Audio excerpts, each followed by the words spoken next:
O sistema nervoso. A cada dia, o corpo humano recebe muitos tipos diferentes de informação. Essas informações vêm de outras pessoas, do meio ambiente e do próprio corpo. Muitas delas provocam uma resposta, uma mudança na ação ou no comportamento do corpo. Essas informações, chamadas estímulos, são transmitidas desde os sentidos até o cérebro através de uma complexa rede de comunicação e controle, o sistema nervoso. O trabalho do sistema nervoso humano começa aqui, com o neurônio ou célula nervosa, uma pequena estrutura destinada a receber e enviar sinais, também chamados impulsos. O que estamos vendo é uma fotografia de neurônios enviando e recebendo impulsos.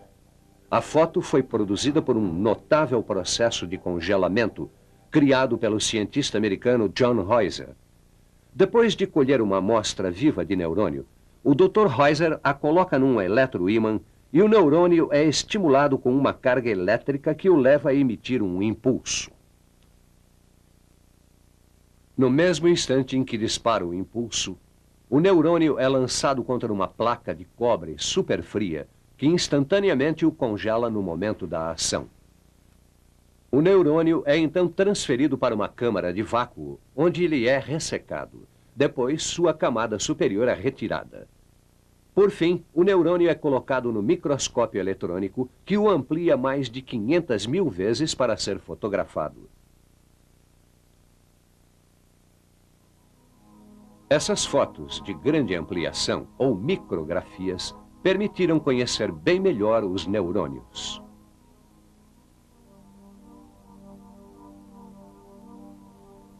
O neurônio, a estrutura básica do sistema nervoso, compõe-se do corpo celular e de suas extensões. Os dendritos são delgadas extensões microscópicas existentes ao redor de toda a célula nervosa. São eles que levam os impulsos nervosos até o corpo celular. O axônio, uma única extensão de maior grossura, leva os impulsos para fora do corpo celular. A extremidade de cada axônio chega até bem perto dos dendritos do próximo neurônio, mas não chegam a tocá-los. Existe entre eles um pequeno intervalo chamado sinapse, muito estreita. A sinapse impede que os neurônios tenham uma ligação física, mas permite que mediadores químicos passem de um neurônio a outro. Um desses mediadores é a acetilcolina, uma substância que ajuda a transmitir impulsos entre os neurônios. A acetilcolina é produzida na extremidade de um neurônio. Atravessa a sinapse e faz instantaneamente com que um novo impulso nervoso tenha início nos dendritos do neurônio seguinte. Como a acetilcolina e outros mediadores químicos só são produzidos nas extremidades dos axônios e não nos dendritos, os impulsos só podem se propagar em uma direção. Muitas substâncias químicas presentes no sistema nervoso são neurotransmissores. Um neurotransmissor é qualquer substância que, liberada pelas terminações nervosas, transmite um impulso a outro neurônio, a um músculo ou a uma glândula. Depois que transmite sua mensagem, o neurotransmissor é destruído por outras substâncias químicas do sistema nervoso. Isso impede que o corpo receba falsas mensagens. Os portadores da doença de Parkinson não têm as substâncias que transmitem os impulsos nervosos. Por isso, os músculos tremem incontrolavelmente e se recusam a obedecer a comandos conscientes.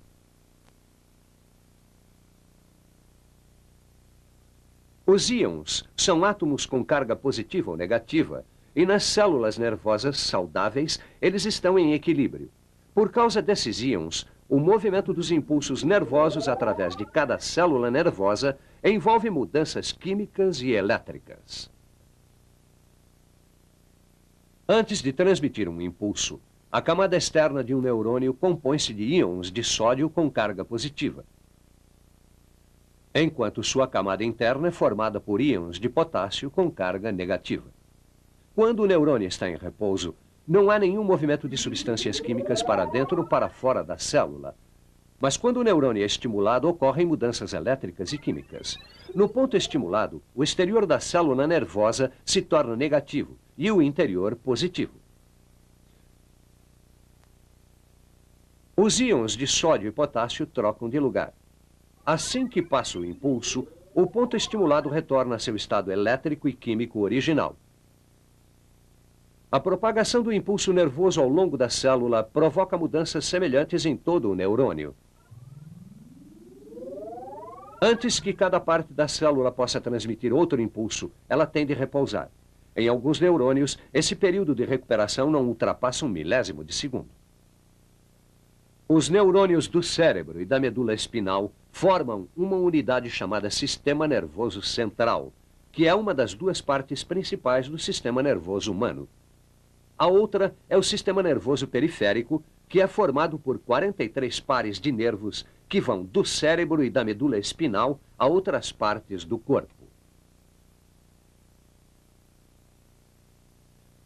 Juntos, o cérebro e a medula espinal controlam bilhões de neurônios, dos quais somente no cérebro existem 9 bilhões. O cérebro e a medula espinal formam uma só unidade. De todas as partes do corpo chegam impulsos ao cérebro e à medula espinal. Os impulsos recebidos em uma dada região da medula espinal podem ser levados a outras regiões dela ou ao cérebro. Algumas células nervosas são recobertas por bainhas protetoras chamadas neurilemas. Ainda não se conhece a função exata dos neurilemas, mas talvez ela esteja ligada à capacidade que tem a célula de regenerar partes lesadas. Como os neurônios do cérebro e da medula espinal não possuem neurilemas, não são capazes de regenerar partes lesadas. Qualquer dano a esses neurônios é permanente, daí a gravidade das lesões ao cérebro e à medula espinal.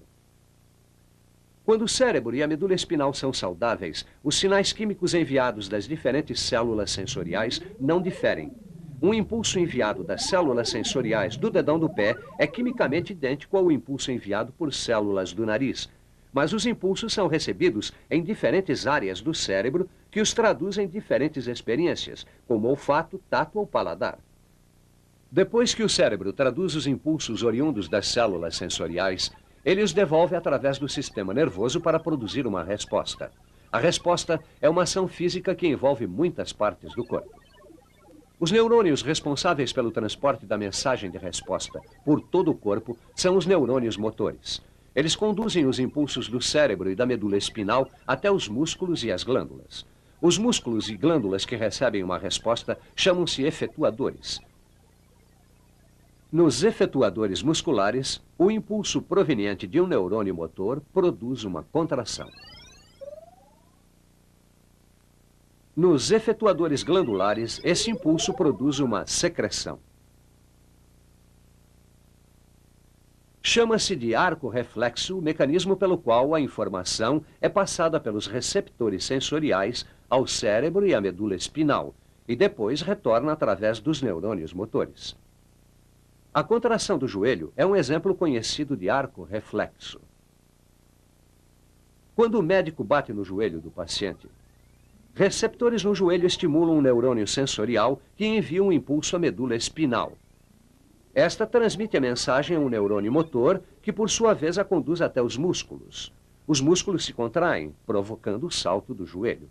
Este arco reflexo é um dos mais simples encontrados no homem. A maioria dos arcos reflexos envolvem neurônios adicionais chamados associativos ou intermediários que transmitem os impulsos através da medula espinal ao neurônio motor. Muitos outros reflexos envolvem milhares de neurônios que são capazes de inibir ou aumentar a resposta do corpo. As respostas no sistema nervoso periférico são tão especializadas que são vistas como subsistemas do sistema nervoso. Entre esses subsistemas estão o sistema nervoso somático, o sistema nervoso autônomo, o sistema nervoso simpático e o sistema nervoso parasimpático. O sistema nervoso somático controla os músculos esqueléticos, aqueles que respondem voluntariamente ao mundo exterior e são controlados conscientemente pelo cérebro. São eles que nos permitem andar, correr, jogar futebol e fazer tudo aquilo que queremos deliberadamente fazer. A ação do sistema nervoso autônomo ocorre sem orientação consciente. O sistema nervoso autônomo inclui os neurônios motores que controlam os músculos lisos dos órgãos internos e dos músculos cardíacos. O sistema nervoso autônomo provoca em nós vontade de urinar, regula os batimentos do coração, prepara o corpo para a atividade sexual e regula o funcionamento das glândulas sudoríparas. Tanto o sistema nervoso simpático quanto o parasimpático fazem parte do sistema nervoso autônomo. Esses dois subsistemas têm efeitos exatamente opostos. O sistema nervoso simpático prepara o corpo rapidamente ao surgir uma situação de estresse. Libera a adrenalina no sistema circulatório, aumenta a taxa dos batimentos cardíacos, eleva a pressão sanguínea e o teor de açúcar no sangue. Dilata as pupilas, aumenta a ação das glândulas sudoríparas, faz os pelos se eriçarem e dirige o sangue dos músculos lisos para os esqueléticos, onde provavelmente ele é mais necessário. As mudanças causadas pelo sistema nervoso simpático são às vezes chamadas de reações de combate ou fuga. Elas ajudam a pessoa a lidar com situações de estresse, como no caso em que altos níveis de adrenalina permitem a alguém correr com enorme velocidade. O sistema nervoso parasimpático inibe ou reduz a atividade dos órgãos, diminui os batimentos cardíacos, constrange a bexiga, reduz as secreções das glândulas sudoríparas e leva de volta ao normal as condições produzidas pelo sistema nervoso simpático. O sistema nervoso humano é um sistema perfeitamente equilibrado, que permite ao corpo funcionar em seu nível mais eficiente. Mas tudo afeta o sistema. Dos alimentos às drogas. Duas substâncias cotidianas que têm efeitos tremendos sobre o sistema nervoso humano são a cafeína e a nicotina. A cafeína é um poderoso estimulante. Acelera todo o sistema nervoso, aumentando os batimentos cardíacos e elevando a pressão sanguínea. A nicotina também tem forte efeito sobre o sistema nervoso. Em altas doses, ela deprime o sistema, reduzindo a capacidade que têm os neurônios de enviar mensagens. De todas as substâncias que afetam o sistema nervoso, o álcool é uma das mais conhecidas. No cérebro, ele paralisa o centro de controle emocional, reduzindo as inibições. A seguir, são afetadas as áreas de visão e da fala, o que causa imagem desfocada ou dupla e voz enrolada. À medida que continua seu caminho pelo cérebro, o álcool bloqueia o fluxo dos impulsos até os neurônios motores e a perda de coordenação muscular, o que resulta em tonteira e incapacidade de caminhar. A depender do consumo de álcool, os neurônios cerebrais ficam tão paralisados que a pessoa embriagada perde a consciência. Sem o direcionamento que vem do cérebro, há um retardo do funcionamento do coração e do aparelho digestivo, como também da respiração. A pessoa pode até morrer. As drogas exercem vários efeitos sobre o sistema nervoso. A L-Dopa usada no tratamento da doença de Parkinson imita a dopamina, um transmissor natural. O fenobarbital é uma droga usada para diminuir a superatividade dos neurônios do cérebro. É de especial utilidade para controlar os ataques epiléticos. Os depressores retardam os impulsos nervosos e às vezes os bloqueiam completamente. As anfetaminas aceleram os impulsos nervosos e podem ser eficazes no controle da doença do sono. Os tóxicos e a maconha parecem afetar todas as partes do sistema nervoso, mas ainda não se conhecem todas as consequências a longo prazo do uso dessas drogas. O sistema nervoso é afetado ainda por drogas fabricadas pelo próprio cérebro. Pouco se sabe ainda sobre essas drogas, mas muitas parecem ser analgésicas, como as endorfinas, produzidas quando o corpo entra em choque. As endorfinas constituem apenas um dos mistérios ligados ao sistema nervoso. Ainda são muitas as perguntas, mas as respostas certamente não tardarão, pois agora temos condições de ver como o sistema nervoso atua, podemos identificar suas partes e assistir a seu funcionamento. E tudo isso nos ajudará a resolver os seus enigmas.